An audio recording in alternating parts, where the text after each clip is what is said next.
आज Doubtnut app download करें। Doubtnut पर अपने सभी गणित, रसायन विज्ञान, भौतिक विज्ञान और जीव विज्ञान के डाउट्स का करो सफाया। बस प्रश्न की फोटो खींचो, एक ही प्रश्न को क्रॉप करो और तुरंत वीडियो सोल्यूशन पाओ। अभी डाउनलोड करें। नमस्कार दोस्तों, दिया गया प्रश्न है, एक कण इलेक्ट्रॉन की अपेक्षा 3 गुना अधिक चाल से गति कर रहा है। इस कण का डी ब्रोगली तरंगदैर्ध्य इलेक्ट्रॉन के डी ब्रोगली तरंगदैर्ध्य के अनुपात से कैसा है? 1.813 गुना 10⁻⁴ है। तो कण के द्रव्यमान का परिकलन कीजिए तथा कहा गया है कि कण को भी पहचानिए। तो प्रश्न के अनुसार हमारे पास में हम लोग जानते हैं दोस्तों कि जो कण है उसमें क्या कहा गया है कि इसकी जो गति है वह इलेक्ट्रॉन की अपेक्षा 3 गुना चल रहा है। तो मान लेते हैं वह जो कण है वह वेग v1 से गति कर रहा है। तो v1 का मान कितना है दोस्तों? इलेक्ट्रॉन की अपेक्षा 3 गुना है। तो अगर मान लेते हैं इलेक्ट्रॉन का वेग कितना है? v2 है। इसको समीकरण क्रमांक 1 नाम दे देते हैं। और प्रश्न में कहा है कि इस कण का जो डी ब्रोगली तरंगदैर्ध्य है, अर्थात अगर मान ले इस कण का तरंगदैर्ध्य क्या है? λ1 है। तो वो इलेक्ट्रॉन के तरंगदैर्ध्य के अनुपात, ठीक है। तो हमारे पास में अनुपात कितना हो जाएगा? λ1 के बटे में λ2 कितना है? हमारे पास में अनुपात दिया गया है 1.813 गुना 10 की घात कितना है? ऋण 4 है। तो कण के द्रव्यमान का परिकलन कीजिए। इसको समीकरण क्रमांक 2 नाम दे देते हैं। अब चूंकि दोस्तों हम लोग जानते हैं जो डी ब्रोगली तरंगदैर्ध्य दी जाती है वह कैसे दी जाती है? लैम्डा बराबर से किसके बटे में? h के बटे में p, जहाँ पे दोस्तों p क्या है? कण का संवेग है। अगर कण का संवेग क्या होता है? p है, तो उसे लिखा जाता है h के बटे में mv, जहाँ वेग v जो होता है वेग होता है और m कण का द्रव्यमान होता है। तो अगर बात करते हैं λ1 और λ2 के पदों में, तो मान लेते हैं दोस्तों जो इलेक्ट्रॉन का जो तरंगदैर्ध्य वो हम लोगों ने λ2 माना है, जो अज्ञात कण है उसका λ1 मान लेते हैं। तो λ1 का मान कितना हो जाएगा? वह हो जाएगा h के बटे में m1v1, ठीक है। और हम लोग ये उस कण का हो जाएगा। और अगर बात करते हैं दोस्तों इलेक्ट्रॉन कण का, तो वो तरंगदैर्ध्य क्या हो जाएगा? λ2 बराबर इसे किसके बराबर बटे में हो जाएगा? h के बटे में m2v2। समीकरण क्रमांक इसको नाम दे देते हैं कितना?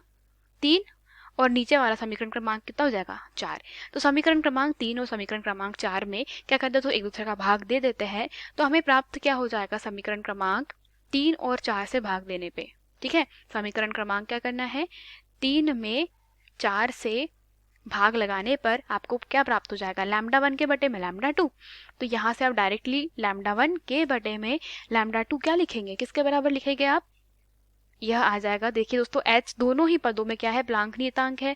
और यह जो नियतांक है वो दोनों में कॉमन रहेगा, इसका मान नहीं बदलेगा। तो h से h कैंसिल हो जाएगा। तो यहाँ पे डायरेक्टली m2v2 के बटे में m1v1 लिख सकते हैं, ठीक है। जब आप इसको हल करेंगे तो आपको प्राप्त हो जाएगा किसके बटे में? क्या? m2v2 के बटे में क्या प्राप्त हो जाएगा? m1v1 प्राप्त हो जाएगा। अब चूंकि हमें ज्ञात करना है किसका मान दोस्तों? उस कण का द्रव्यमान, अर्थात m1 ज्ञात करना है और उस कण की पहचान भी करना है। तो चूंकि हमारे पास में दोस्तों जो v1 है, अर्थात हमारे पास में v1 का मान कितना दिया गया है? 3v2 के बराबर दिया गया है। तो एक काम करते हैं दोस्तों, यहाँ पर v1 बराबर इसे कितना लिखने पर? v1 बराबर इसे 3v2 के बराबर लिखने पर। और चूंकि m2 क्या है? इलेक्ट्रॉन है। तो m2 जो है उसका द्रव्यमान कितना हो जाएगा हमारे पास में? वह होता है 9.1 गुना 10 की घात ऋण 31, ठीक है। तो ऋण 31 किलोग्राम। तो यहाँ से ये दोनों वैल्यू पुट कर देंगे और λ1 और λ2 का अनुपात हमारे पास में कितना मिला है? 1.813 गुना 10 की घात ऋण 4। तो ये दोनों वैल्यूज को पुट करने पर हमें क्या प्राप्त होगा देखते हैं। तो यहाँ से हमारे पास में कितना आ जाएगा? यह आ जाएगा 1.813 गुना 10 की घात कितना? ऋण 4 बराबर इसे m2 हमें याद करना है। v2 हमें हमारे पास में दोस्तों अभी पता नहीं है, बट हम लोग क्या कर सकते हैं? यहाँ पे दिया गया है v1 बराबर इसे 3v2 के बराबर है। तो डायरेक्टली हम लोग यहाँ पे क्या कर देंगे? 3v2 लिख देंगे। तो हमारे पास में v2 से v2 कैंसिल हो गया, तो इसकी जरूरत ही नहीं बोल सकते। और m2 का मान कितना है हमारे पास में? वह है इलेक्ट्रॉन का द्रव्यमान। तो वो किसके बराबर हो जाएगा? वह हो जाएगा किसके बराबर? 9.1 गुना कितना? 9.1 गुना 10 की घात ऋण 31 के बटे में कितना हो जाएगा? m1। और गुने में क्या? 1/3 लिख सकता है अलग से, ठीक है। अब जब आप इसको आगे हल करेंगे तो आपको m1 ही याद करना है।